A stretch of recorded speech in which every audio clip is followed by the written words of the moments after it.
산불 예방에 유의해야 합니다. 내일은 오후부터 전국이 흐린 날씨를 보이는 가운데 수도권부터 오전에 눈이 내리기 시작해 전국으로 확대되겠습니다. KBS 제1라디오 10시 뉴스를 마칩니다. 지금까지 아나운서 이재후였습니다. KBS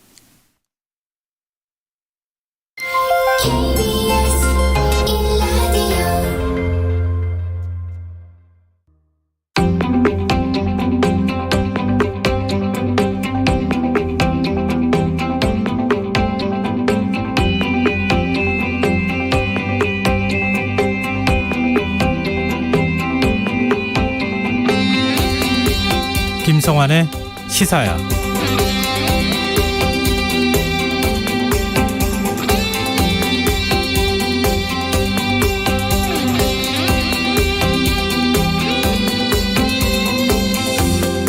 안녕하십니까. 시사평론가 김성환입니다. 대선이 50일 앞으로 다가왔지만 판세를 전혀 예측할 수 없는 상황입니다. 과거 대선에서는 이 무렵이면 지지율이 가장 높은 후보가 최종 승자로 귀결되는 경우가 많았지만 지금은 여론조사 결과가 엎치락 뒤치락하면서 혼전 양상을 보이고 있는데요. 청취자분들은 이런 상황 어떻게 지켜보고 계십니까?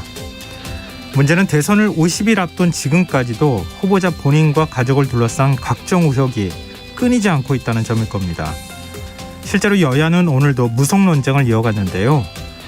민주당은 국민의힘 선대위에 무속인이 관여했다는 의혹과 관련해 구팀당이란 오명을 벗기 어려울 것이라며 비판의 목소리를 냈고요. 국민의힘은 민주당 선대위 역시 무속인에게 임명장을 발급했다는 의혹을 제기했습니다. 대선 전이 연일 혼탁해지고 있는 상황에서 여야는 1대1 TV 토론 문제조차 매듭짓지 못하고 있는데요.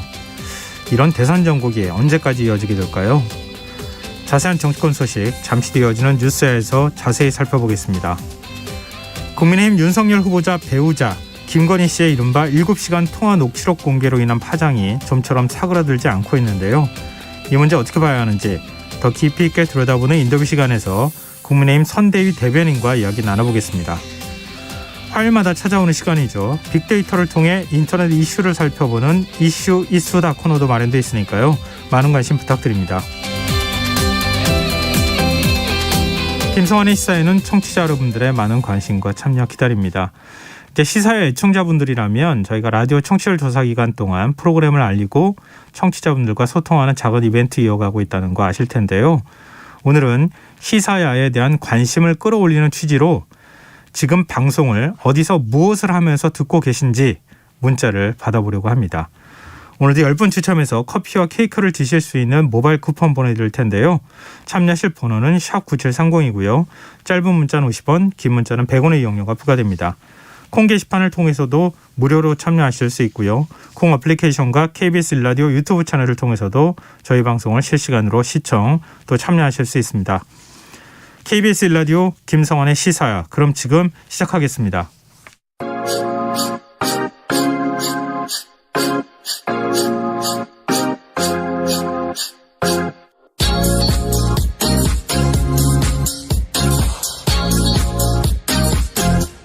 KBS 1라디오 김성환의 시사야.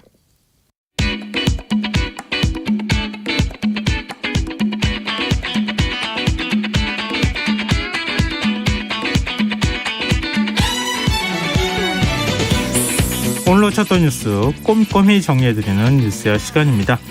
오늘은 곽재훈 프레시안 기자 나와 계십니다. 안녕하세요. 네, 안녕하세요. 예, 오늘은 국회로 먼저 시선을 돌려보죠. 여야가 2월 임시국회 의사 일정을 협의했지만 합의에 이르지 못했다고요? 네, 지금 의사 일정의 핵심 부분은 결국 추경에 대한 이야기인데요. 네. 결국 여야가 오늘 만나서 논의했지만 결론을 내지 못했습니다. 민주당 한병도 원내수석부 대표는 네. 추경안이 곧 정부로부터 올 것이기 때문에 임시회 소집을 해야 한다. 이게 여당의 입장이었다면서 반면 야당은 추경안이 오면 논의를 다시 해야 한다는 입장이고 구체적인 합의는 없었다. 이렇게 전했는데요. 네. 국민의힘 추경호 원내수석부 대표는 이유와 관련해서 이재명 후보와 민주당이 주문한 하청 추경안을 제출할 게 아니라 윤석열 후보와 김기현 원내대표가 제시한 안을 담아오라고 요구했다. 이렇게 설명하면서 네. 추경안이 국회로 제출되면 그 이후에 의사일정을 논의하기로 했다고 설명했습니다. 한쪽에서는 이제 곧 정부로부터 추경안이 올 거기 때문에 임시회 소집부터 먼저 하자. 다른 한쪽은 우리가 요구하는 안대로 만들어서 와라. 이렇게 지금 얘기하고 있다는 상황인데 정부는 어떻게 하겠다는 겁니까? 지금 언제 추경안 제출한다는 거예요? 네, 정부는 오는 21일 오전 9시 반에 정부 서울청사에서 김부겸 총리 주재로 임시 국무회의를 열어서 네. 국회에 제출할 추경안을 확정하겠다 이렇게 오늘 밝혔는데요. 네. 이거는 앞서 김 총리가 지난 14일 이 중대본 회의에서 이 소상공인 자영업자 여러분을 보다 두텁게 지원하기 위해 추경을 편성할 것이다 이렇게 밝힌 지 딱 일주일 후에 이제 보내겠다는 겁니다. 네. 그래서 국무회의 의결을 거친 추경안이 국회에 제출되는 시간은 오는 24일 정도가 될 전망인데요. 이 정부가 마련하고 있는 추경 내용은 지난해 초과세수 10조 원 등을 이제 재원으로 해서 약 14조 원 상당의 추경안을 제출할 것이다. 지금 이렇게 알려지고 있습니다. 네. 지금 야당에서는 이에 대해서 이 빨리 추경안을 국회에 보내서 논의하자고 했는데 14조짜리고 거기다가 별도 선심성 예산을 빼고 나면 소상공인 자영업자 손실보상은 일률적으로 똑같이 300만 원을 주자는 것이기 때문에 이런 것 같으면 아예 정부와 여야가 맞대고 제대로 된 보상할 추경안을 만들자 이렇게 주장한 것이라고 오늘 윤석열 대선 후보가 주장을 했습니다. 그러면 정부가 보고 만들어 오랄 게 아니라 국회 차원에서 지금 머리를 맞대고 만들면 될 것 같은데. 지금 국민의힘 내부에서 약간 좀 조율이 필요해 보이는데요. 네. 이제 김기현 원내대표나 아까 전해드린 추경호 원내수석부 대표 같은 경우는 좀 정부에서 처음에 받을 때 좀 제대로 된 걸 받자 이런 입장인 거고 네. 아무래도 대선 후보 같은 경우에는 처음부터 여야가 머리를 맞대고 제대로 보상을 안을 만들자 오늘 기자들과 만나서 이런 입장을 밝혔습니다. 여야 대선 후보들은 계속 소상공인 지원 확대를 얘기하고 있는 거잖아요. 오늘은 소상공인 신년 할애식 행사에 참석했다면서요? 네, 지금 좀 아까 전해드린 이제 윤석열 후보 얘기가 이 10년 할애식 행사를 끝나고 기자들과 만나서 밝힌 이야기이기도 했는데요. 모두 발언에서는 이제 양당 대선 후보가 모두 이제 소상공인 지원 방안에 대해서 이제 말하자면 정책 경영 같은 좀 경쟁적으로 발표하는 시간을 가졌습니다. 네. 이재명 후보 같은 경우에는 이제 좀 폭넓은 지원, 선지원 이쪽에 좀 초점을 맞춰져 있었는데요. 네. 이재명 후보는 정치를 하는 사람으로서 국가행정 일부인 지역행정을 맡은 사람으로서 오늘날 소상공인을 포함해 서민이 겪는 어려움에 정말 많은 책임감을 느낀다 하고 말하고 대규모 국가 지원이 필요하다. 그래서 선지원 후 정산을 하고 정부 명령에 의해 발생한 피해는 법률로 보상하고 여유가 생기면 대출을 지원하는 방식으로 확대해야 한다고 주장했습니다. 네. 이 후보는 그러면서 하도 포퓰리즘이라는 비난이 많아서 25조에서 30조 원을 하자고 했는데 정부 추경안이 14조 원 정도로 너무 적다 이렇게 지적을 하고 마침 여기 윤 후보가 오셨으니까 빈말이 아니라 여야 간 증액에 합의하면 정부가 반대할 리 없다 이렇게 즉석에서 제안을 하기도 했습니다. 윤석열 후보 같은 경우에는 이제 소상공인들을 대상으로 저는 마스크를 쓰거나 대화하지 않는 실내에서 방역 패스를 전면 폐지하고 환기 기준을 충족하는 업소는 영업시간을 2시간 연장하고 입장 가능 인원을 2배로 늘리는 거리두기 방안을 제안했다 이렇게 밝혔고요. 네. 또 국민의힘은 최근에 소급 적용이 제외된 반쪽짜리 보상이 아니라 소급 적용은 물론 인원 제한에 따른 피해 또 폐업을 한 경우도 지원하는 법안을 발의했다면서 민주당도 적극 협조해달라 이렇게 공세를 폈습니다. 서로 협조해달라고 하는 거잖아요, 지금. 네. 그러면 협조하면 될 거 아닙니까? 그렇죠. 뭐 그 민주당이 하자는 거, 국민의힘이 하자는 거 이제 서로 내놓고 뭐 합의를 하면 뭐 겹치는 내용이 상당히 많아 보이는데요. 네. 뭐 아무래도 이제 대선이라는 경쟁 국면이다 보니까 좀 서로 이제 자신의 공약을 뭐랄까요, 좀 자랑 못 뽐내는 이제 그런 쪽에 좀 아무래도 초점이 두어질 수밖에 없는 것 같습니다. 그러니까 역으로 생각하면 협조할 의사가 없는데 나한테 협조해라. 내가 주도권 가지고 가겠다. 뭐 이런 얘기로 들리는 것 같아서 참 국회 원내 지도부 역할이 오히려 더 중요하지 않을까 그런 생각이 좀 드네요. 우리 새로운 물결 김동연 후보는 양당의 소상공인 대책과 관련해서 포퓰리즘이다 이런 비판을 해놨어요. 네, 이게 김동연 후보가 그 경제부총리, 그러니까 기재부 장관 출신이지 그쵸. 않습니까? 예. 역시 이 재정 관료 출신답게 이 재원 마련에 대해서 좀 그 뼈아픈 꼬집음을 남겼는데요. 네. 그 오늘 이제 김동연 후보도 아까 이제 이재명 후보, 저 윤석열 후보가 참석했던 그 소상공인 신년 할애에 참석을 했는데 이 자리에서 좀 솔직해지자면서 30조, 50조, 100조 얘기하는데 이 돈이 어디서 나와야 되는지는 말씀하지 않으셨다 이렇게 꼬집었습니다. 그러면서 국채 빚내서 하자고 하면 임기 4개월 앞둔 정무 공무원들이 빚 발행해서 추경을 하겠냐 이렇게 지적하면서 SOC를 비롯한 국회의원 지역구 예산부터 구조조정하자 이런 제안을 내놨습니다. 네. 근데 최근 민주당에서 김동연 후보를 향해 뭐 러브콜을 보내고 있다고요? 네, 뭐 지금까지 뭐 알려진 바로도 양당 모두에서 이제 김동연 후보에 대해서 좀 우호적인 손짓이 있었던 걸로 알려지고 있는데요. 네. 오늘 이제 김동연 후보가 이 조선일보 팟캐스트 인터뷰에 나가서 이런 얘기를 했습니다. 민주당이 서울시장 선거 때 후보로 나와달라고 했고 이번 대선 경선에도 참여해달라고 했다. 또 총선 때도 출마해달라며 지역구 하나가 아닌 백지수표를 주겠다는 얘기까지 했다 하면서 내가 그런 식으로 숟가락 얹을 생각이었다면 그 편한 길, 꽃길을 걸었겠지만 그렇지 않다. 이렇게 선을 그었고요. 네. 또 야당에서도 서울시장과 총선 출마 등 제의를 받았지만 마찬가지였다면서 야당 후보, 야권 후보 단일화에도 들어갈 생각이 전혀 없다고 밝혔습니다. 네. 앞으로 뭐 어떻게 행보를 보일지는 봐야죠. 지금 뭐 후보 단일화 문제가 계속 얘기가 되고 있는 상황이어서. 자, 다음 뉴스로 넘어가 보겠습니다. 국민의힘 윤석열 후보의 배우자 김건희 씨 7시간 녹취록 공개 파장이 오늘도 좀 계속이 됐네요. 네, 뭐 관련 뉴스들이 지금 좀 이어지고 있는데요. 네. 먼저 지금 서울중앙지법 민사합의 50부에서 내일 오후에 이제 김건희 씨가 그 유튜브 채널 열린공감 TV를 상대로 낸 방영금지, 배포금지, 가처분 신청 사건 신문이 진행이 됩니다. 네. 이거는 지난 14일에 국민의힘에서 이 서울중앙지법에 이 유튜브 채널 등을 상대로 이제 이른바 7시간 통화 녹음 파일을 보도하지 못하게 해달라 이런 가처분 신청을 낸 데 따른 것인데요. 네. 이와 관련해 오늘 중앙선거관리위원회에서는 이제 그 연합뉴스와의 전화 인터뷰에서 이 김건희 씨가 유튜브 매체 기자에 캠프에 오면 1억 원도 줄 수 있다 이런 발언을 한 것이 선거법 위반 아니냐 이런 질의에 대해서 선거법 위반이라고 단정할 수 없다. 그러니까 MBC에서 방송된 것만으로는 선거법 위반된다고 단정할 수 없다 이런 입장을 밝혔습니다. 뭐 이 보도 관련 파장은 지금 좀 뭐 여야마다 좀 평가가 다른데요. 네. 뭐 민주당 원로인 이제 유인태 전 의원 같은 경우는 오늘 그 KBS 라디오 인터뷰에 나와서 뭐 대단한 게 있는 줄 알았더니 별로더라. 이 무당층 내지 중도층에 별로 영향을 줄 것 같진 않다. 이런 평가를 하기도 했습니다. 네. 근데 김건희 씨 녹취록 공개 이후에 안희정 전 충남지사 성폭행 피의자 김지은 씨가 사과를 요구하지 않았습니까? 또 시민단체를 중심으로 뭐 미투를 폄훼한 게 아니냐, 뭐 이런 비판도 이어지고 있는데 이준석 대표는 2차 가해가 성립되지 않는다. 이런 주장을 내놨어요. 네, 사실 이 김건희 씨 노출록 보도에서 이제 공익과 좀 연관된 부분이 있어서 좀 지적을 할 부분이 있다면 바로 이 부분이라는 이제 지적이 많이 나왔는데요. 네. 성폭력 상담소 같은 경우에 이제 시민단체 성폭력 상담소는 어제 오늘 이틀 동안 여기에 대해서 강력하게 비판하면서 사과를 요구하는 입장을 발표를 했습니다. 네. 이 단체는 김건희 씨는 그러니까 안희정 전 지사를 옹호하고 사건 사실관계를 왜곡했고 피해자를 조롱하고 미투 운동을 폄훼했다 이렇게 비판하면서 어제 피해자가 김건희 씨에게 진심 어린 사과를 요구했지만 발언 당사자인 김건희 씨는 보이지 않는다고 지적을 했습니다. 이 단체는 가해자들이 느닷없이 소환한 피해자만이 또다시 피해를 겪고 있는 현실을 지적하면서 김건희 씨는 재판을 거쳐 보도된 본인 발언에 대해 성폭력 피해자에게 진심으로 사과하라고 거듭 촉구했습니다. 이 정치권에서도 비슷한 취지의 비판들이 나왔는데요. 네. 국민의당 안철수 대선 후보는 이 미투에 대해 언급한 부분은 김건희 씨가 좀 사과할 필요가 있지 않을까 생각한다 이렇게 언급을 하면서 이른바 무속인 논란 부분에 대해서는 국민들께서 판단할 부분이라고 본다 이렇게 말을 아꼈습니다. 다만 이 미투 발언 부분에 대해서는 미투를 폄훼하고 피해자에 대한 2차 가해적인 발언이었다 이런 비판을 그 정면에서 했고요. 네. 심상정 정의당 대선 후보 같은 경우도 이 김건희 씨의 개인 사생활에 대해서 드릴 말씀은 없지만 말씀하신 것 중에 권력형 성범죄를 범한 정치인에 대해서 옹호한 것에 대해서는 분명하게 짚어야 한다. 또 윤석열 후보도 그렇게 생각한다는 부분에 대해서는 분명한 해명이 있어야 한다 이렇게 지적을 했습니다. 신문부는 나아가서 결국 지금 윤 후보가 여성부 폐지 등을 주장하고 있는 것과 연관지어서 결국 그 배경에 이런 권력형 성폭력 범죄를 옹호하는 인식이 바탕에 깔려 있는 것이 아니냐 이렇게 이해할 수밖에 없다 이런 비판을 하기도 했습니다. 반면 국민의힘에서는 방금 말씀하신 대로 이준석 대표가 한 유튜브 방송 인터뷰에 나와서 네. 사적인 전화 통화를 가지고 2차 가해란 표현은 성립하기 쉽지 않다고 본다고 주장했습니다. 이준석 대표의 근거가 이거예요. 2차 가해가 성립되지 않는다는 게 사적인 통화라는 겁니다. 기자와 통화하는 게 사적인 통화입니까?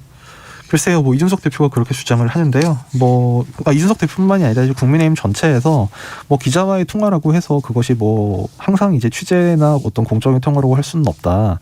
뭐 그런 발언 자체는 뭐 관점에 따라서 뭐 맞다고도 생각할 수 있는 부분이 있는데 이 미투 관련 부분에 대해서는 글쎄요, 뭐 지금 방금 전해드렸다시피 시민단체는 물론이고 뭐 정의당 그다음에 보수진영에 속하는 국민의당에서도 이런 비판이 나왔다 이 점을 말씀해 드렸습니다. 네. 근데 김건희 씨를 비롯한 윤석열 후보 혹시 입장 내놓은 게 있습니까? 이 문제와 관련해서? 네, 오늘 이제 아까 말씀드린 그 소상공인 그 중소기업 신년 할애에 그 행사가 끝나고 기자들이 이 부분에 대해서 두 가지 정도 질문을 했는데요. 저도 그 자리를 갔었는데 먼저 그 안희정 지사 성폭행 사건 피해자 김지은 씨가 이 2차 가해 사과를 요구했는데 거기에 대한 입장이 뭐냐 이렇게 물으니까 윤 후보가 거기에 대해서 드릴 말씀이 없다. 더 이상 드릴 말씀이 없고 어제 말씀드린 게 전부다. 이렇게 답변을 피했고요. 그래서 이 당 대표가 이 김건희 씨 미투 언급 발언은 사적인 통화에서 2차 가해가 안 된다고 하는데 동의하느냐 이런 취지로 물었더니 거기에 대해서도 드릴 말이 없다 이렇게만 답변을 했습니다. 네. 그런가 하면 지금 국민의힘에서는 민주당 이재명 후보의 이른바 이제 형수 욕설 파문과 관련한 녹취 내용 그거는 왜 MBC에서 공개하지 않느냐 뭐 이렇게 역공을 취하지 않았습니까? 근데 이 후보의 욕설과 막말이 담긴 미공개 통화 녹음 파일이 오늘 국회에서 공개가 됐어요. 네, 오늘 국회 기자회견장에서 그 장영화 변호사의 기자회견이 있었는데요. 지난번에 조폭의혹 제기했다. 이 장 변호사는 굿바이 이재명이라는 이제 이재명 후보를 비판하는 내용의 책을 냈고 또 앞서서 말씀하신 대로 이 성남 조폭 연루설 등을 이제 주장하기도 했던 인물입니다. 이 회견 내용은 이제 이재명 후보가 이 지금 고인이 된 친형과 그 형수에게 퍼부은 뭐 욕설 그다음에 폭언 이런 것을 그 재폭로하는 내용이었는데요. 네. 아시다시피 국회 기자회견장에서 회견을 하기 위해서는 이제 국회의원실이나 아니면 원내 의석을 가진 정당의 소개가 있어야 되는데 이 장영하 변호사 회견을 소개한 게 이 국민의힘 대선 선거대책본부의 이 황교안 대변인이었습니다. 그러니까 사실상 이제 국민의힘에서 잡아준 회견이다. 뭐 이제 그 내용에 직접적으로 관여를 했든 안 했든 간에 어쨌든 이 발언권을 준 것은 이제 국민의힘이었던 거고요. 이 회견 내용은 이제 뭐 다 아시다시피 이제 이재명 후보가 고인이 된 형 이재선 씨, 그다음에 형수 박모 씨에게 한 30여 차례에 걸쳐서 총 34차례에 걸쳐서 뭐 전화 통화, 그다음에 음성 메시지 등을 통해서 뭐 욕설, 그다음에 비난을 퍼부었다. 뭐 그 내용은 뭐 앞서 한 몇 차례 보도된 바가 있습니다만 뭐 그 형에 대해서 뭐 인간이 아니다라든지 뭐 이름을 부르면서 뭐 야 누구야 이렇게 말하면 싫지. 그다음에 뭐 각종 욕설을 했다. 뭐 이런 이야기였는데요. 서로 뭐 말싸움하거나 이런 내용들이 다 들어가 있는 거잖아요. 네, 뭐 방송에서 전해드리기는 좀 적절하지 않은 내용들이 많습니다. 오늘 추가로 나온 내용 중에는 뭐 이제 그 작고한 이제 이재선 씨가 이 김혜경 씨 이재명 후보 부인을 거론하면서 유동규가 음대 나왔다는데 그래서 뽑았냐? 이 유동규 전 본부장을 언급하면서 이렇게 묻자 이 후보가 그건 또 어떻게 알았냐 뭐 이렇게 답하는 부분이 들어 있어서 최근 상황과 관련해서 좀 눈길을 끌기도 했습니다. 근데 뭐 제가 앞서도 이제 여러 차례 전에 앞서서 이제 보도가 된 바가 있다고 얘기한 게 이 사실 내용 이 욕설 음성 파일 같은 경우에 2014년 성남시장 선거 그다음에 2017년 대선 경선 올해 대선 그 민주당 경선 과정 등에서 여러 차례 뭐 관련해서 문제 제기가 있고 여기에 대해서 이재명 후보의 해명도 사실 여러 차례 나왔는데요. 그래서 이제 국민의힘에서 왜 이 해묵은 논란거리를 다시 들춰냈냐. 아무래도 이제 김건희 씨 그 MBC 보도에 대한 좀 대응 맞불 성격이다. 그게 아니겠느냐 이런 해석이 지배적입니다. 왜 언론은 이 녹취 내용 공개하지 않느냐 뭐 이렇게 지금 얘기를 하고 있는데 이미 TV조선에서는 공개했다 이런 얘기도 좀 들리고 있는데요. 이재명 후보는 어떤 입장입니까? 네, 이 후보는 오늘 오후에 이 당 여성이 결의대회 행사 이후 기자들과 만난 자리에서 이 욕설 관련 사과를 또 한 차례 또 되풀이했습니다. 이 후보는 가족의 내밀한 문제이긴 하지만 또 말씀드리기 어려운 사정이 있긴 하지만 공인으로서 무리를 일으킨 데 대해 다시 한번 깊이 사과드린다면서 그것도 저의 과거의 한 부분이고 책임져야 할 부분이라고 말했습니다. 그러면서 문제의 발단이 됐던 어머니는 이제 세상에 계시지 않고 어머니에게 가혹하게 문제를 만들던 형님도 이제 세상에 안 계신다. 다시 벌어지지 않을 일이니 국민들께서 용서해달라 이렇게 호소를 했습니다. 이 후보가 지난 뭐 대선 경선 과정이나 이제 2017년 이제 이럴 때 밝힌 해명 내용을 보면요, 이 형과의 갈등의 최초 원인은 가족들의 시정 개입, 미권 개입을 막다가 생긴 것이다 이렇게 주장을 하면서 특히 7남매에게 인생을 바친 어머니에게 뭐 형 부부가 집에 불을 지르겠다고 협박하고 여성으로 견디기 어려운 폭언을 하고 어머니를 폭행하는 일까지 벌어져 제가 참기가 어려워 그런 상황에 이르렀다 이렇게 해명을 했었습니다. 네, 이 건도 어떤 여론에 어느 정도 영향을 미칠지 좀 지켜보도록 하죠. 지금 여러분 기상 KBS 라디오 김성환의 시사와 함께하고 계십니다. 계속해서 뉴스야 이어가겠습니다.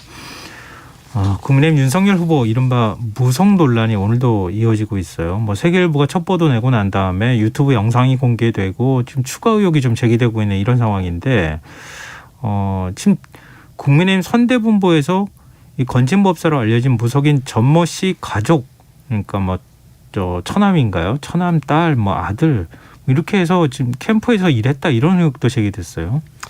네, 일단 뭐 윤 후보 측에서는 사실 무근이라고 하고 있습니다만 네. 어쨌든 이 의혹의 발단은 어제 세계일보가 일명 건진법사란 이명을 가진 뭐 전모 씨가 국민의힘 선대본부 네트워크 본부라는 조직에서 이제 고문직함을 갖고 활동하면서 그 후보의 메시지 일정 등에 관여했다 이런 의혹을 처음 보도를 했습니다.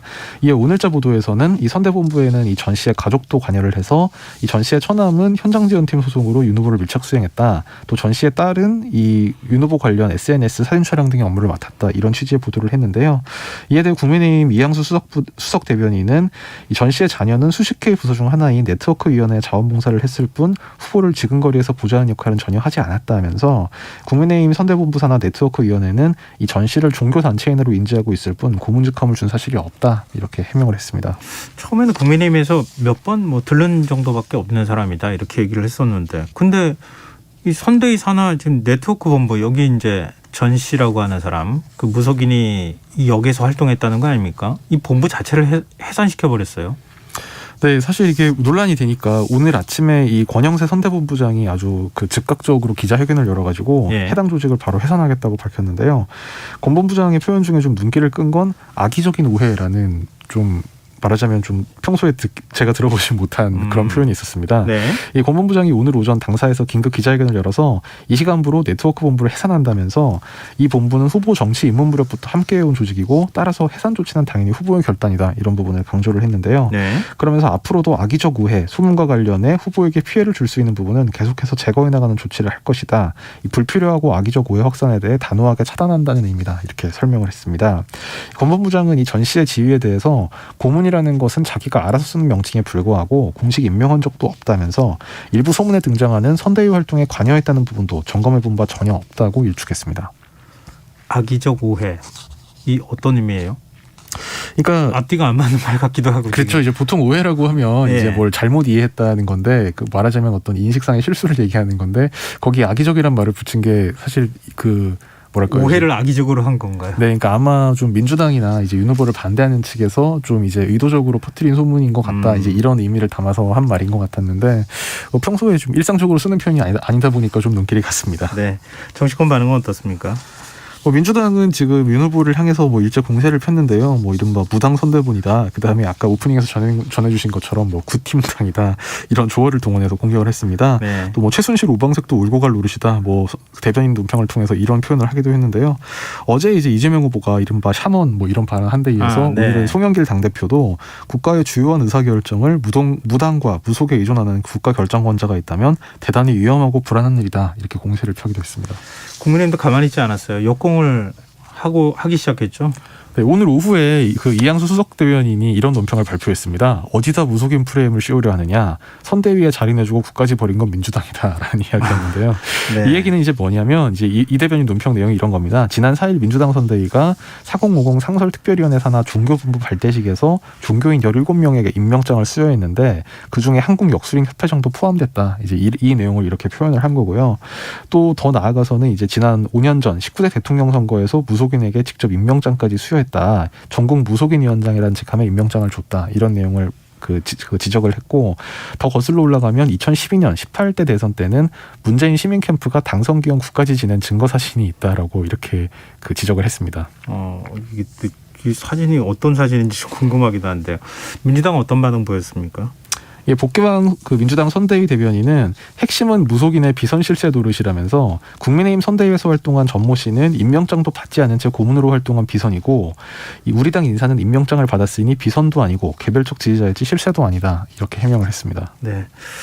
민주당과 국민의힘이 1대1 TV 토론에 합의를 했잖아요. 그래서 지상파 방송사에 양자 토론을 어떻게 할지 그 결정을 해서 알려달라 이렇게 이제 얘기가 됐던 것으로 알고 있는데 지금 뭔가 흐트러졌어요. 이 논의가 어디까지 진행되고 있는 겁니까? 이게 일단 오늘 오전에 이제 방송 3사에서 그 27일에 하자. 오는 27일 저녁에 이 TV 토론을 하자 이렇게 그 양당이 이제 결론을 내서 제안을 했는데 네. 민주당에서는 수용하겠다 이런 입장인 반면에 국민의힘에서는 날짜를 바꿔서 설 전날 31일 밤에 하자 이런 역제안을 보냈습니다.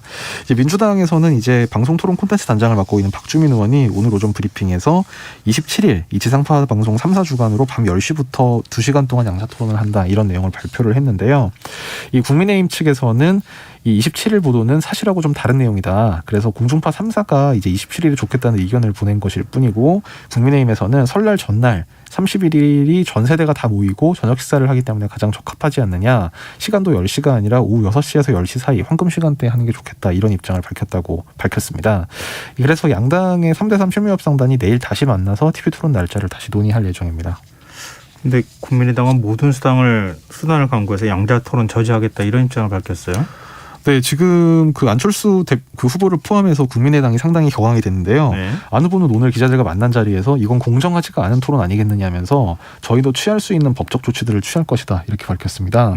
국민의당 대변인단이 국민의당 대변인단 명의로 낸 성명도 모든 수단을 강구해 양자 토론을 저지할 것이다 이렇게 좀 아주 강한 입장을 밝혔는데요. 그러면서 법원에 방송금지 가처분 신청도 낼 예정이라고 밝혔습니다. 또 논란이 있어서 이거 어떻게 정리되는지 좀 지켜봐야 되겠군요. 네. 지금 앞서 이제 시사 저희 프로그램 시작하면서 청취율 조사 기간을 맞아서 저희가 지금 시사 방송을 어디서 무엇을 하면서 누구랑 듣고 계시는지 문자 받겠습니다 이렇게 말씀드렸는데요. 4172님 여기는 강원도 홍천인데 초보농부 농막에서 자련이 너무 춥네요. 그래도 시사회 들으면서 이불 두껍게 덮고 하룻밤 지내려고요. 시사회 화이팅 이렇게 문자 보내주셨습니다. 추우실 텐데 건강 조심하십시오.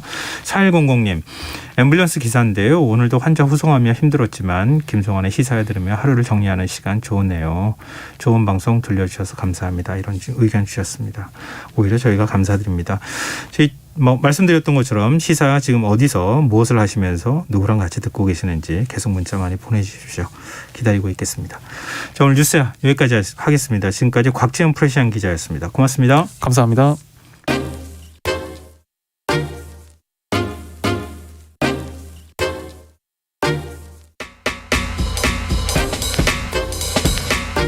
바쁜 당신이 알아야 할 모든 것 여기에 있습니다. KBS 1라디오 김성환의 시사야. 윤석열 국민의힘 대선 후보의 배우자죠. 김건희 씨의 이른바 7시간 통화 내용이 지난 16일 방송되고 그 이후 정치권에서 파장이 일고 있습니다. 거기에다 무속인 선거 캠프 개입 논란까지 민주당에서는 이 의혹과 관련해 파상 공세를 펼치고 있는 상황인데요. 3월 9일 제20대 대통령 선거를 50일 앞둔 오늘 국민의힘의 대응 전략은 무엇인지 선거 대선 판세는 어떻게 읽고 있는지 원일이 국민의힘 선대본부 대변인 연결해서 얘기 나눠보겠습니다. 안녕하십니까? 안녕하세요. 원일이 대변인입니다. 네. 오랜만에 인사드립니다. 예, 그렇습니다. 네, 반갑습니다. 네. 윤석열 후보자 배우자 김건희 씨 7시간 녹취록 방송이 이제 지금 국민들에게 전파를 타고 공개가 됐는데요. 네. 추가 의혹도 지금 나온 상황이기도 하고요. 현재 이번 이슈와 관련해서 선대위 측에서는 어떻게 보고 계십니까? 그 방송이 MBC에 나간 게 지난 일요일이었죠. 네네. 예, 이제 벌써 이제 사흘이나 지났는데 또 그 질문을 또 하시네요. 저희가 그 후보 입을 통해서 직접 말씀을 드렸지만 네. 경위에 어떻게 됐든지 간에 국민께 심려를 끼쳐드려서 송구하고 국민을 불편하게 했으니까 후보가 사과를 하는 건 당연하고 모든 것이 이제 후보의 책임이다 이런 입장을 밝힌 바가 있습니다. 네. 저희 입장이 달라지는 건 전혀 없고 송구한 마음은 그대로 여전히 유지되고 있습니다. 다만 이제 시청자 여러분들, 청취자 여러분들이 모두 다 아시다시피 그 해당 그 녹취 자체는 사적 대화였었고 몰래 녹음을 당했었고 그 방송을 보아하니 정치적 의도를 가지고 접근한 것이 너무나 역력했고 몰래 녹음을 했고 또 그것을 제3자인 MBC의 제보 형식으로 전달해 준다라고 하는 지극히 비정상적인 방식을 통해서 방송이 됐습니다. 네. 그래서 이 사건 자체의 본질은 이 정치 공작의 냄새가 너무 많고 정치적 음모가 너무 엿보인다. MBC는 또 MBC대로 스스로 취재한 것도 아니고 네. 이거를 또 방송을 강행하는 과정에서 법원의 가처분 신청 부분 인용으로 하지 말아야 될 여러 가지 그 제약이 있었음에도 불구하고 네. 반론권 보장이 전혀 되질 않았어요. 이쪽은 김건희 대표는 기억에 의존할 수밖에 없는 거고 네. 서울의 소리라고 하는 그 유튜브 측은 또 MBC 측은 녹취라는 것을 쥐고 있는 상황에서 이게 어떤 내용인지를 저희가 알아야 김건희 대표가 됐든 선대위가 됐든 어떤 대응을 하든 어떤 반론을 하든 제시를 할 텐데 네. 내용은 가르쳐주지 않고 뭐 방송 경위가 뭐냐라고 물어봐도 전혀 가르쳐주지 않고 무조건 통화를 하자.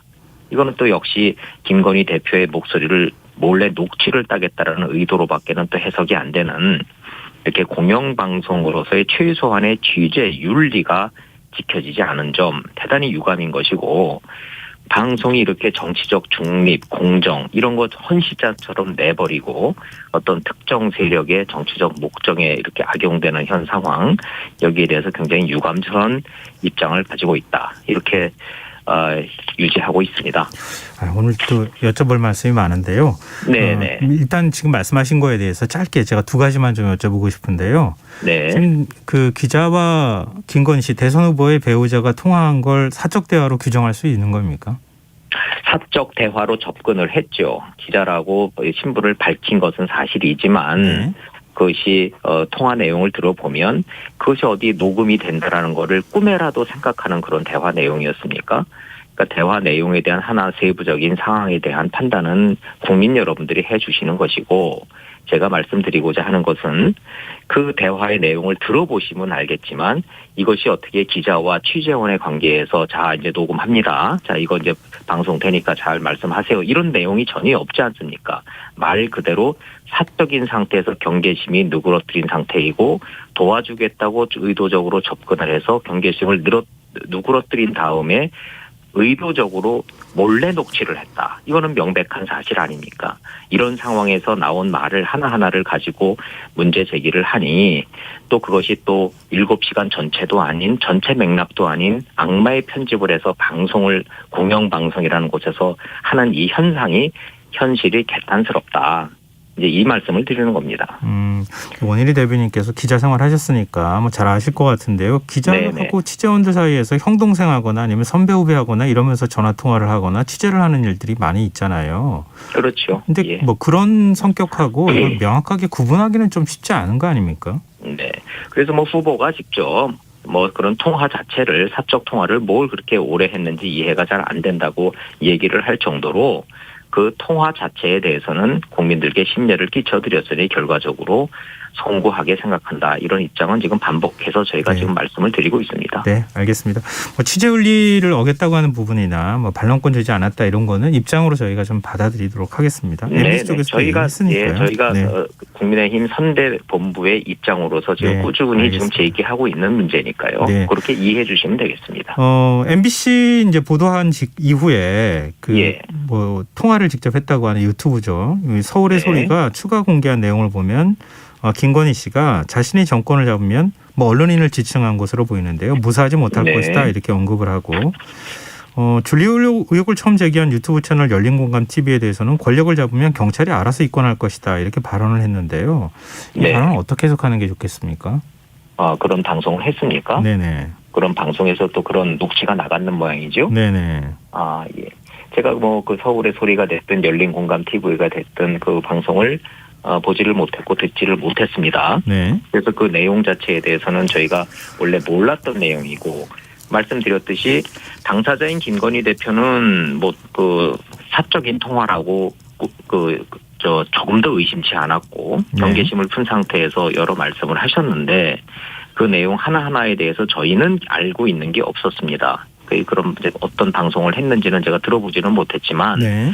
그 내용 자체를 모르는 상황에서 그 내용에 대해서 이렇다 저렇다 선대위 대변인 입장에서 말씀드리는 것은 적절치 않다고 생각을 합니다. 네네. 그러니까 뭐라고 알았어야지 저희가 답을 하거나 거기에 대응을 할 텐데 몰랐던 내용이니 어떤 뭐 답을 드리기도 좀 적절치 않다고 생각이 드네요. 네.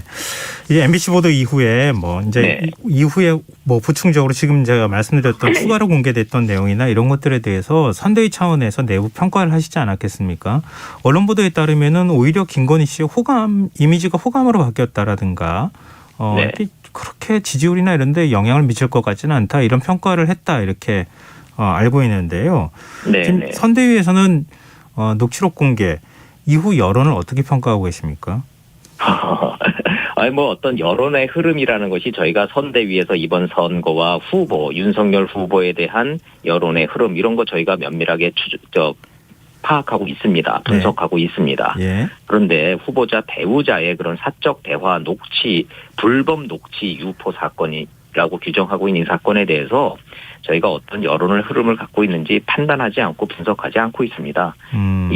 이게 국민을 불편하게 해드린 점 결과적으로 이유 여하를 떠나서 이런 통화로 인해서 우리 국민들을 불편하게 했던 점에서에 대해서는 사과드렸고 송구하게 생각하는 거고 네. 후보 배우자로서 말 하나 행동 하나 조심해서 가겠다라는 의사표시는 당사자가 다 했던 것이고 후보가 직접 이제는 모든 것을 내가 책임지고 내가 행동 하나하나를 다 조심시키겠다고 말한 입장이기 때문에 네. 이거는 뭐 선대위에서 어떤 뭐 여론을 분석하고 파악하고 그럴 사안 자체가 아니라고 보는 거죠. 네, 알겠습니다. 네. 오늘 있었던 일인데요. 예, 이른바 이제 조폭 연루 의혹을 제기했던 장영하 변호사가 이재명 후보 욕설이 담긴 녹취 파일을 공개를 했습니다. 이게 한 160분량이 60분 분량이 된다고. 소식은 들었습니다. 예. 근데 이게 국민의힘 쪽에서 기자회견을 열 수 있도록 도와줬다 이런 얘기가 있던데요. 당에서 그래요? 기자회견 좀 지원을 했습니까? 국민의힘이요? 예, 예. 왜냐하면 아니요. 국회에서 기자회견 하려면은 그 예, 예약을 예. 해줘야 되잖아요. 그렇죠. 예, 아니, 그걸 국민의힘에서 장영하 해줬다는 거 변호사는 아닙니까? 본인이 이렇게 밝힌 것으로 제가 알고 있습니다. 개인 자격으로 나와서 발표를 하는 것이고, 예, 다만 이제 발표의 장소가 그 국회 소통관 예, 예. 기자님들이 와 계시는 그런 모여 있는 그런 장소에서 그걸 하기 위해서 국민의힘 선대위 대변인을 통해서 소통관 사용을 예약을 한 거는 본인이 얘기를 하더군요. 네네. 예, 그거는 이제 선대위 대변인이 예약이 가능한 겁니다. 대변인이나 부대변인, 당직자들, 그건 민주당도 마찬가지예요. 예, 그래서 그런 그 기술적인 도움이 필요해서 그 장영하 변호사를 위해서 예약을 해준 것은 사실인데, 뭐 당에서 지원하거나 당에서 여기에 개입할 이유가 뭐 있습니까? 장영하 변호사는 뭐 다 알다시피 그 이재명 후보의 형수 욕설 또 그런 그 책 저술 이런 거를 통해서 이재명 후보가 왜 대통령이 되면 안 되는 인성의 소유자임을 밝히기 위해서 그동안 굉장히 많은 노력을 해오신 분 아닌가요? 네. 예, 그분은 뭐 국민의힘 이런 정당하고는 상관이 없는 것이고 당에서 그 공식적으로 뭘 지원하거나 개입하지 않은 것으로 저는 알고 있습니다. 네. 지금 이번 파일 공개가 예. 여론에 어떤 영향을 미칠 거라고 보십니까? 국민의힘에서는 김재원 최고위원도 그렇지만 언론에서도 이거 공개해야 된다. 뭐 지상파 방송사에서도 이 내용 네네. 풀어줘야 된다 이렇게 주장을 했는데 그렇다고 생각하십니까? 저희가 논평도 냈고요. 예. 그 가처분 신청해서 법원에다 요청도 했지만 예. 여야의 정치적 중립과 공정성을 위해서라면 이 사안이 대선 후보와 대선에 영향을 미치기 위한 시도인 것은 온 국민이 다 알고 있으니 예. MBC가 명색이 공영방송이라면 그 형평성은 맞춰주는 것이 맞겠죠. 그래서 국민의힘 대선 후보 배우자의 불법 녹취에 대해서 이렇게 정치적 악의적 의도를 갖고 했던 이 녹취가 방송이 됐다면 네. 형평 차원에서 이재명 후보의 그 유명한 소위 형수 욕설 녹음 파일이라는 것이 존재하니 그거에 대해서도 그 공개하는 것, 방송하는 것이 맞지 않느냐라는 게 국민의힘과 국민의힘 선대위의 공식 입장입니다. 네. 저희는 그래도 알겠습니다. 공문도 접수를 시켰고 예. 법원에도 제출을 했습니다. 예. 근데 MBC에서 이런 얘기를 하더군요. 그 해당 기자라는 분이. 기자는 역사가가 아니기 때문에 최근에 벌어진 일을 먼저 보도하는 것이 우선이라고 그런 얘기를 들었습니다. 그렇다면 네. 형수 욕설과 관련된 최근 자료가 나왔고 최근 뉴스가 지금 나왔지 않습니까? 네. 장영하 변호사께서 오늘 바로 최신 뉴스로 이거를 미공개 녹취를 발표를 했잖아요. 네.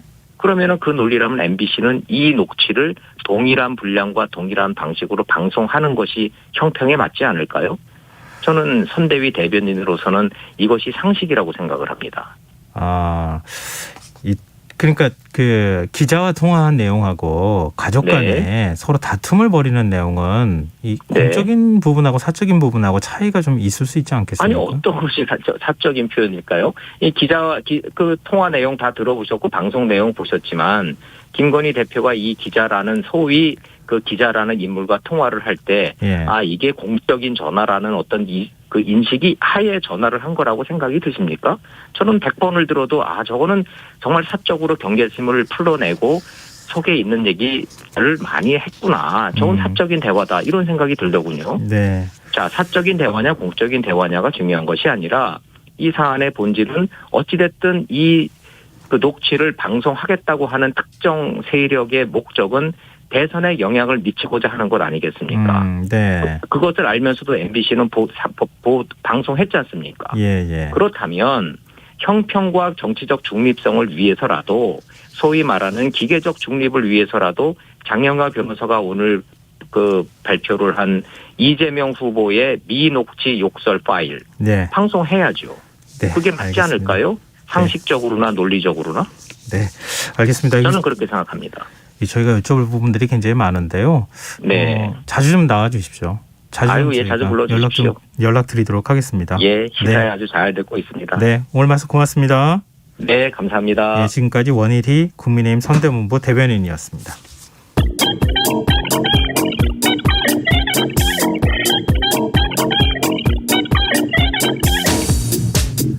빅데이터로 인터넷에서 화제가 되고 있는 이슈를 살펴보는 시간입니다. 이슈 이수다. 빅데이터를 읽어주는 남자죠. 한국인사이트 연구소 김덕진 부소장 나와 계십니다. 안녕하세요. 네, 안녕하세요. 반갑습니다. 김덕진입니다. 네, 한 주간을 일목요연하게 네. 어떤 일들이 벌어졌는지 다시 한번 정리해 주시는 그런 이제 시간인데요. 네. 어떤 흐름이 보였습니까? 네, 이번 주는 좀 흥미로운 주제들이 좀 몇 개 있었고요.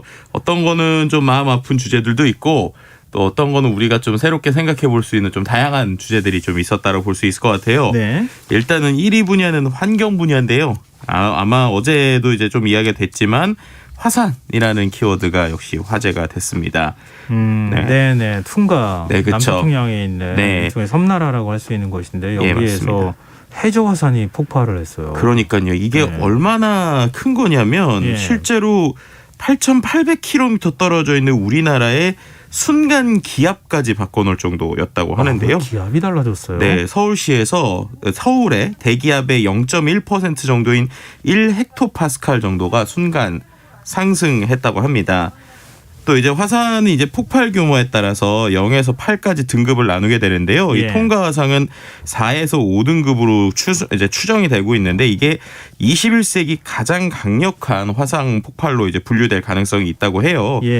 이제 지난번에 6등급을 받은 이제 필리핀 피나투보 화산 폭발 같은 경우가 화산재가 하늘을 뒤덮으면서 전 세계 평균 기온을 0.5도 낮춘 정도까지 있었는데 이 정도까지 좀 많이 좀 어떻게 보면은 충격적일 수 있을 정도의 상당히 큰 화산이었다고 볼 수 있을 것 같고요. 근데 이제 좀 흥미로운 게 관련 키워드에 산갈치가 나왔어요. 산갈치요? 네, 그래서 살아있는 갈치 말씀하시는 거예요? 아니면 갈치 종류예요? 갈치 종류 중에 하나인데 갈치 종류요. 엄청 크고 그게 이제 어떻게 보면 심해에 있는 갈치라고 볼 수 있을 것 같은데 이게 뭐냐면은 강릉시 앞바다에서 심해어인 산갈치가 잡힌 사실이 갑자기 이제 주목을 받으면서 누리꾼들 사이에서 이게 화산 폭발의 전조였다. 이런 이제 커뮤니티에서의 글이 도는 거예요. 이게 뭐냐면 지난 8일에 강원 강릉시 앞바다의 한 낚시꾼이 산갈치를 잡았다라고 하는데 이게 사진으로 나중에 한번 찾아보시면 정말 크거든요. 사람 키보다도 더 커요. 네, 그러니까요. 근데 이런 게 보통 한국, 일본, 태평양, 인도양에 서식하는 심해성 어류에 아주 깊은 바다에 있는 거죠. 그런데 이제 이른바 이제 우리가 심해어가 연안에 오면 지진의 전조다라는 속설이 있어서 그걸 보고 이게 뭐 쓰나미 뉴스 보고 다시 왔다, 뭐 산갈치가 육지로 올라온 이유가 있었다, 뭐 전조였다 이런 얘기들이 계속 있었어요. 그랬는데 이거에 대해서 이제 실제 전문가들이 이야기를 했을 때는 연관성이 밝혀진 게 없다. 뭐 이런 얘기는 하고 있습니다. 뭐 우리가 뭐 어떻게 보면 자연 현상이 우리에게 뭐 이런 신호를 준다라는 것들이 있는데 좀 흥미로운 게 이거 관련돼 가지고 일본에서도 계속적으로 연구를 했다고 그래요. 예를 들면 한 대학 연구팀이 1928년에서 2011년까지 8종의 심해어가 이제 실제로 무태 닿거나 포착된 336건의 그 어떤 그 건수하고요. 예. 그 기간에 발생했던 221회 규모의 지진과의 관련성을 분석을 했는데 예. 실제로 관련성이 있는 사례는 한 건밖에 없었다고 그래요. 그래서 이른바 지금은 속설이 미신이다라고 표현을 하는데 또 한쪽에서는 생각보다 이게 케이스가 많지 않기 때문에 네. 좀 더 분석해봐야 된다. 뭐 이런 얘기가 나오고 있는 상황인데요. 네. 어쨌든 정말 평상시에 볼 수 없었던 일들이 일어난 건 좀 사실인 것 같고요. 근데 갈치는 어떻게 헤엄치는지 아세요? 어떻게 해요? 이렇게 옆으로 헤엄친다고 생각하시죠? 네. 이게 서서 헤엄치더라고요. 그렇군요. 또 예. 여기서 또 그 코너 속의 코너처럼 TMI 또 네, 하나 알고 갔는데 네. 근데 좀 안타까운 거는요. 네. 이제 뭐 이런 갈치 얘기도 있었지만 오늘이 됐더니 네. 이 해저 화산 폭발의 직격탄을 맞은 이 통가에 사진들이 조금씩 올라오고 있어요. 그래서 실제로 뉴질랜드 공군 정찰기와 인공위성이 촬영한 사진들이 나왔는데 정말 그냥 온 지역이 잿빛입니다. 그러니까 화산재와 쓰나미로 인해서 뭐 주택, 도로가 다 잿빛이 됐고요. 실제로 이런 부분에 이제 피해 상황들이 나오고 있는 상황인데 어떻게 보면 공항 활주로까지 침수됐고 화산재나 흙도 덮여 있어서 뭐 해안선에서 몇 블록 떨어진 것까지 홍수가 들이닥친 상황이라고 합니다. 그러다 보니까 이제 이런 거기에 있는 글로벌에 있는 사람들 엄청난 화산재 영향을 받다 보니까 네. 식수나 음식 등의 즉각적인 지원이 필요하다고 호소했고 국제사회에서도 이제 구호가 조금씩 시작됐는데 안타까운 건 아직까지 이제 활주로에 덮인 화산재 때문에 이게 비행기가 착륙이 불가능한 상황이어서 그렇군요. 해군 함정 2척이 가서 이제 물건들을 주고 있다고 하는데요. 네. 좀 모두가 무사했으면 좋겠고 우리 교민분들도 계신다는데 부디 안전하기를 바라는 의견들도 SNS에서 볼 수 있었습니다. 네. 자, 2위 주제는 뭡니까? 두 번째 주제는 이제 정치 분야인데요. 근데 정치 분야에서 첫 번째 키워드가 잘 안 올라오는 분야인데 흥미로운 키워드가 하나 올라왔어요. 국방 안보 분야고요. 미사일이라는 키워드입니다.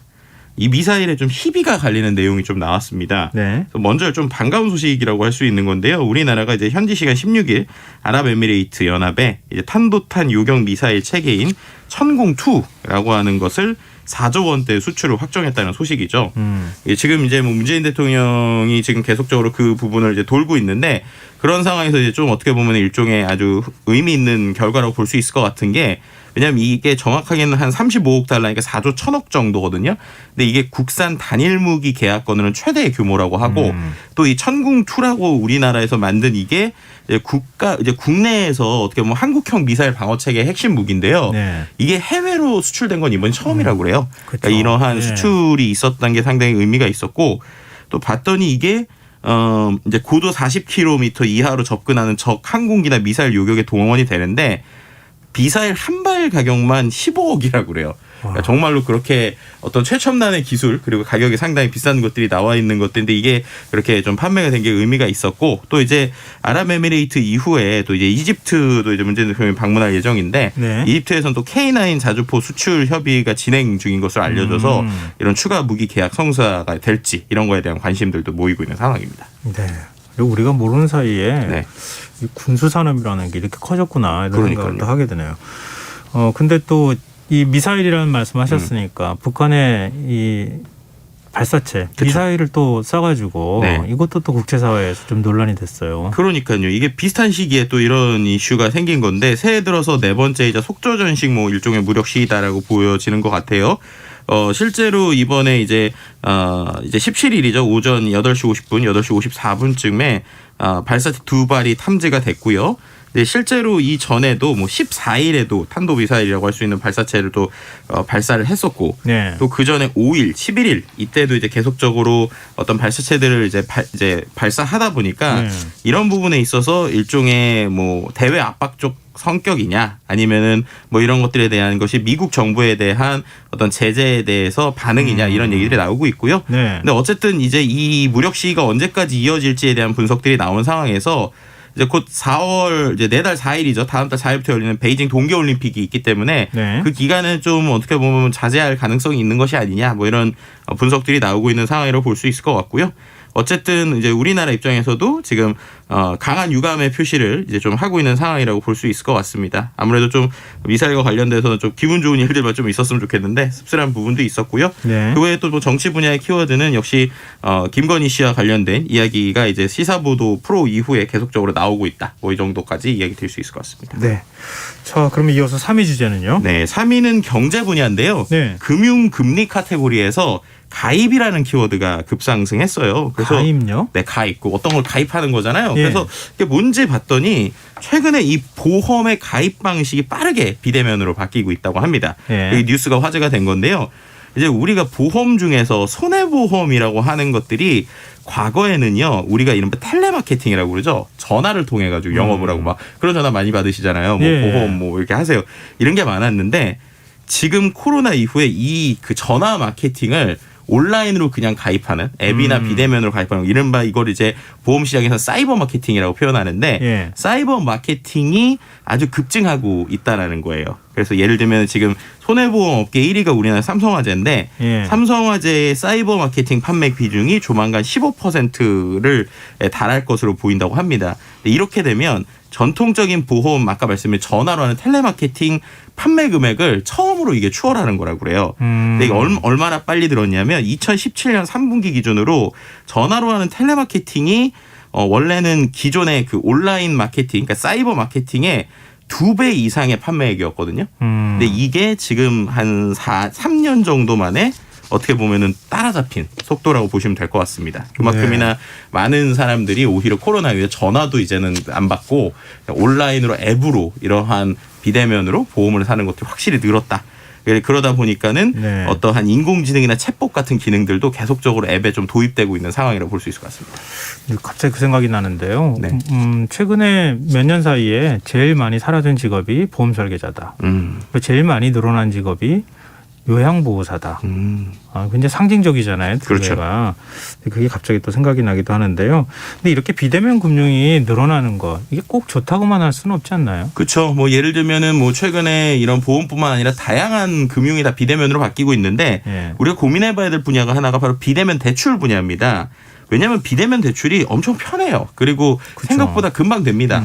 근데 반대로 그러다 보니까 이른바 소비자를 보호할 수 있는 소비자 보호의 영역이 상당히 취약하다라는 이제 계속 이야기가 나오고 있어요. 예, 예. 가장 큰 것 중에 하나가 이른바 범죄 피해에 상당히 노출될 수 있다는 것인데요. 이른바 이제 메신저 사기죠. 메신저 사기들이나 이런 걸 통해서 개인 정보가 유출만 되고 확보만 되면 네. 그걸 갖고 비대면으로 대출을 하는 곳들에서 심사가 약한 곳들에 계속적으로 어떻게 보면 그 개인의 정보만 갖고 대출을 빼내는 이러한 일들이 일어나고 있습니다. 실제로 이제 지난해 상반기에 메신저 사기 피해액이 466억이라고 그래요. 근데 이게 전년 같은 기간보다 2.7배가 늘어났습니다. 그리고 더 안타까운 것은 2030 구직자들을 대상으로 해서 네.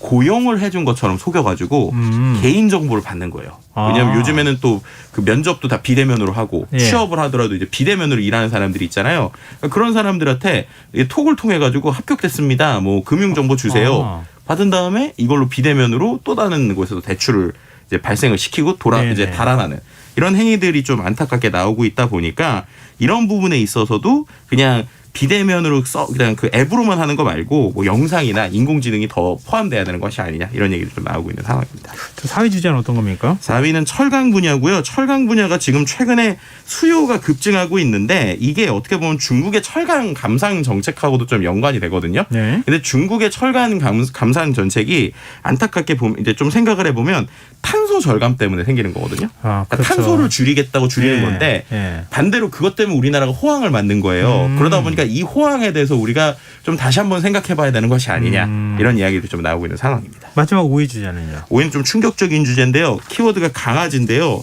광주 북구 한 도로에서 강아지 2마리가 차량에 매달린 채 끌려갔다라고 하는 국민신고가 접수가 됐고요. 실제로 이제 사건을 목격한 운전자가 찍은 영상이 올라오고 있는데 강아지 2마리가 속도를 이기지 못하고 뒤집어진 채로 끌려가는 이런 충격적인 사진이 발견이 됐습니다. 이런 동물 학대하고요. 죽음에 이르게 하시면요. 3년 이하의 징역 혹은 3천만 원 이하의 벌금이 있기 때문에 우리가 그 생명을 좀 낚여야 되지 않나 이런 생각이 듭니다. 네, 가끔 가다가 이런 영상이 공개가 그러니까요. 돼서 많은 분들한테 공분을 사는 이런 일이 있는데 법적으로 처벌받으실 수 있으니까 네. 절대 이렇게 하시지 말았으면 좋겠습니다. 강아지도 또 반려견도 소중한 생명이잖아요. 그렇죠. 가족 같은 존재인데요. 예, 맞습니다. 자, 이슈 이수다. 지금까지 한국인사이트 연구소 김덕진 부사장과 함께했습니다. 고맙습니다. 네, 감사합니다. KBS 1라디오 김성환의 시사야 1부 순서는 여기서 마무리하겠습니다. 전 11시 전과 2부에 다시 오겠습니다.